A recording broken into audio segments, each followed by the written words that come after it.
سلام متابعين قناة الحق طرابوك، كما كتشاهدوا معنا.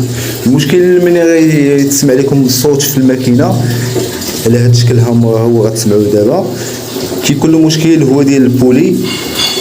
باش تحاولوا تجنبوه ملي كتخدم لكم الماكينه وكتعطي هذا الصوت هذا، يعني ديما غتحبسوها وتتبدلوا لها البولي. عادي يمكن لكم تخدموا بها، حيت كل ما زدتوا ليها كل ما تشاهدوا معنا. هذه راه ماكينه جديده، راه باقا جديده، ما عندهاش حتى العام، وقع فيها هذا المشكل هذا.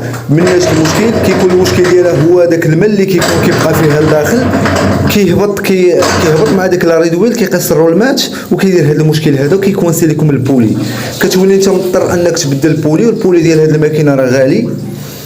يعني باش نتفاداو هذا المشكل ديما الماكينه خصكم ديروها عاليه شويه على الارض، والتيو يكون هابط شويه لتحت باش الماء كامل اللي فيها يهبط يتلاح، وما تخليوها تامره بالماء وتخليوها يبات فيها باش ما توقعوش في هذا المشكل هذا.